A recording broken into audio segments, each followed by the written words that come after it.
In any undertaking you undertake, it's good to have a clear objective and know what you're doing. So, if I wander around the sidewalk and then the streets aimlessly, then I probably won't get anywhere unless I kind of just stumble about. But if I want to efficiently do something, I should say, hey, I'm gonna go buy groceries, or I'm gonna go get udon. And so if you have these objectives, you can accomplish something. It's no different in education and learning about plants. So whether you're an educator creating lessons for people, or you're a student who is learning independently on your own, it's good to have clear educational objectives so that you have something to strive for to show that you've completed your goal. So in 1956, an individual psychologist named Benjamin Bloom published a work on the taxonomy of educational objectives. In 2001, his work was revised, and they created a new version of this taxonomy or naming system for educational objectives. So this is called Bloom's Taxonomy of Educational Objectives. What this is it's a hierarchy of 6 tiers of complexity of different types of objectives. So at the lowest level, we have remembering. This would be like remembering a little fact. And at the highest level, we'd have creating something, like creating an object or a project or something like this. That's the highest level of complexity.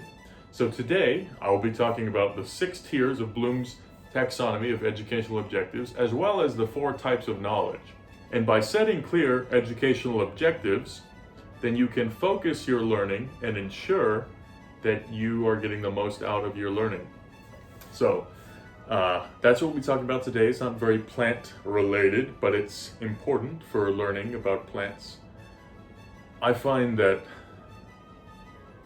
metacognition, or thinking about how we think and know and learn, is important to spend some time with it. So it's what we'll be doing today.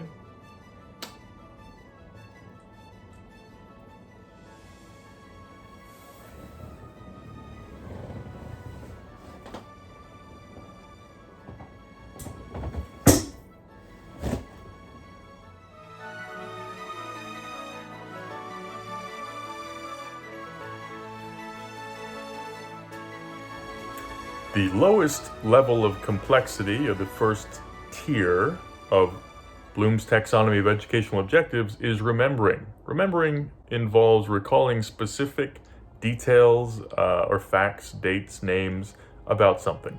This is considered the lowest level. It's not to say that it's not important.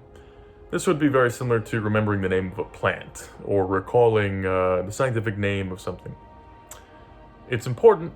It's not the highest level of complexity. An example of this would be, by the end of this lesson, students will be able to recall the color of a banana. This educational objective begins with a verb, recall the color of a banana. So if I say that, it indicates that there's a specific action that the student or learner can participate in, and by achieving that, then they know they've accomplished the objective. An example of a bad objective would be to understand the color of a banana. Now, understand is not necessarily something that students would be able to test actionably, what they can do. So, objectives should always be clear, actionable, preferably concise. Something that someone can read and say, I certainly did this, or I certainly did not do this. So if you can literally recall by saying the color of the banana, you've completed the objective. There's no ambiguity there. The second tier of the taxonomy of educational objectives is understanding. Understanding is essentially what you think it is. It's having a conceptualization of how something operates by being able to explain how it works and being able to compare and contrast how it is similar or different than other things. An example of this understanding learning objective would be students will be able to explain why bananas are yellow. So by being able to explain why bananas are yellow, this is a way of showing or affirming that a student has a good grasp of the concept of or understanding of how bananas are yellow.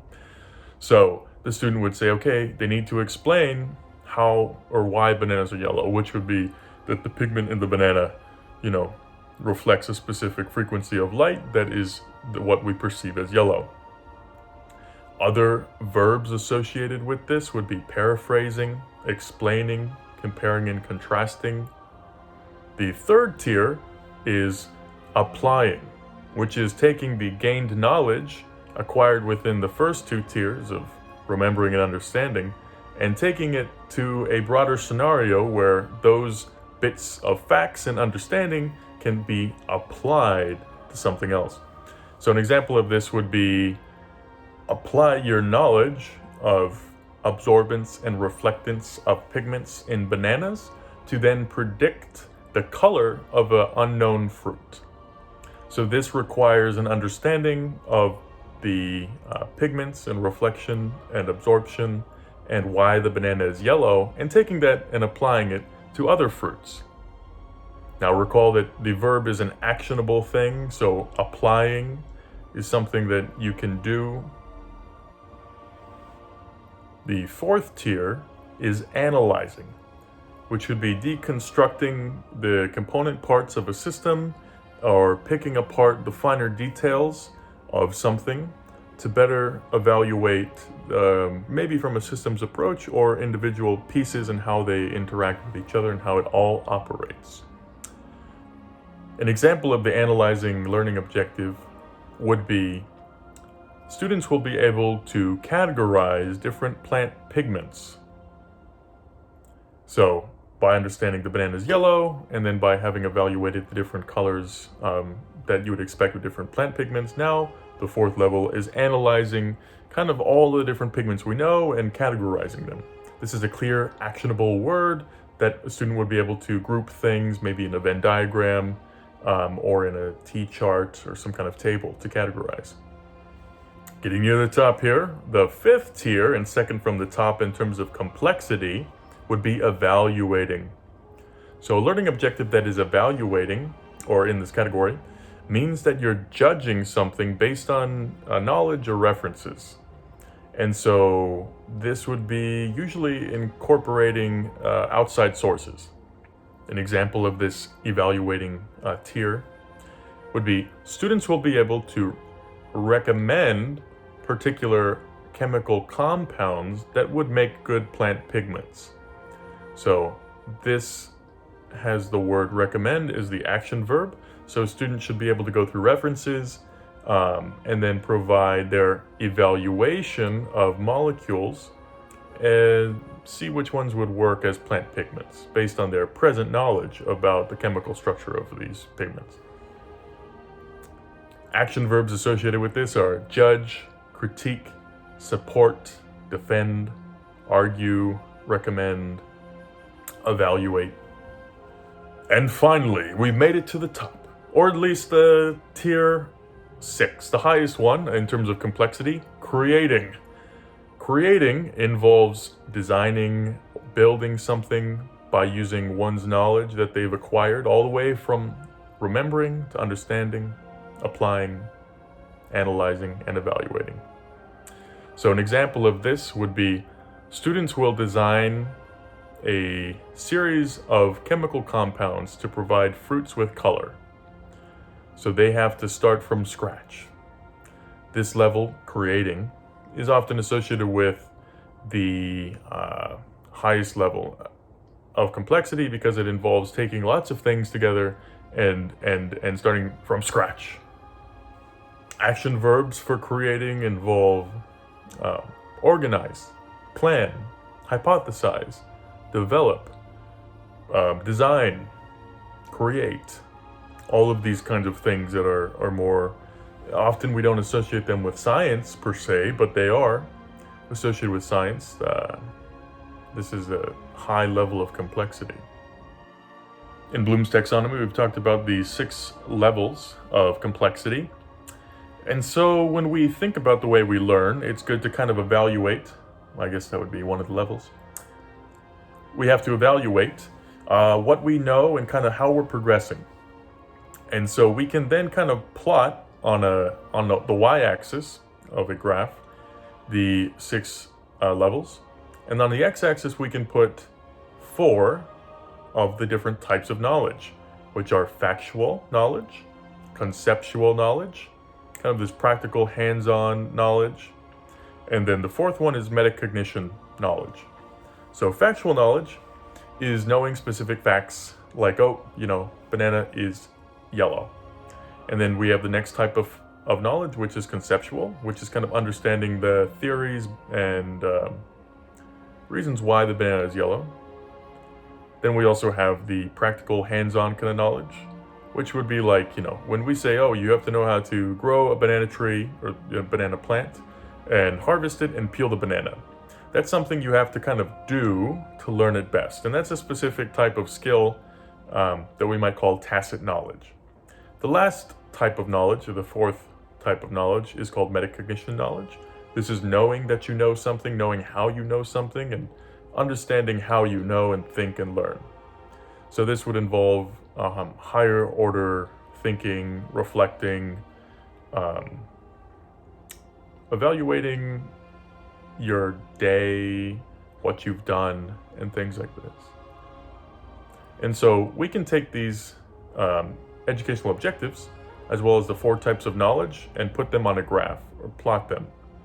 And then we can then see what are we mainly focusing on. Now, based on the diagram layout here, the bottom left is primarily going to be low complexity, kind of fact-based things. So we have the remembering and then fact knowledge, which is the lowest level of complexity and the easiest type of knowledge, all the way up to the top, which would be creating and then metacognition. So that would be a high level of complexity and requires lots of understanding and analyzing, applying, and evaluating. And so when we think about the way we learn, we want to make specific goals and objectives. When we make the objectives, we want to remember to have an actionable objective that is clear and cannot be argued that you didn't do it. So if you say, I'm going to compare and contrast different plant pigments, that is something you can literally do by writing down, this pigment has this feature, this one does not. That's comparing and contrasting. So you would say, I've achieved that. Another one would be designing a landscape for your backyard. You have to design, which is our action verb. This is very clear. Once you have designed the landscape, then you've accomplished that objective. Now, an example of a bad objective would be, understand pigments. Now, this is kind of just like a ethereal goal, like a target, like, oh, we're going to understand how it works. But, you can't really say, oh yeah, they understand it or they don't understand it. You need to make it very actionable. So the big takeaway from this is that when we're learning in a classroom or on an internet video, it's always good to kind of see what the objectives are so we can focus our learning. Now, it's always good to keep our objectives at 7 or below. Studies have shown that when you have more than 7 objectives or at a time, you get overwhelmed. Humans generally get kind of anxious and panicked and freeze. So 7 or less objectives is always good. Even for myself, when I start the day, I make a list of things to get done. It's kind of like goals. There's like a checklist. It's actually like a quest list. I have 7 quests every day. It might be to do laundry or go to the grocery or do this homework assignment or talk about objectives. And so because of that, I have 7 things that I can check off at the end of the day and say, I did this, I didn't do this. And so I can feel good about getting it done, or I can be like, I gotta get that done later, that kind of thing. Anyway, I guess what I'm saying is that we need to focus what we're doing. And in the lessons I'm pointing to my computer. You can't see it because it's on the side, but let me show you. This is my computer. In this, I have a website. And in the website, I have these little mini lessons. And in the mini lessons, there's learning objectives. And in your classroom, the teacher might have learning objectives. Now, those are to guide you and a proper lesson will have those there. You can always go back to learning objectives and say, can I do this? Can I not do this? Ideally, learning objectives have some low-level complexity based on remembering and understanding, and by the end, maybe they go into the topper levels of complexity. So that's what I'll say about that. Thank you for listening. If you have any thoughts, feel free to think them.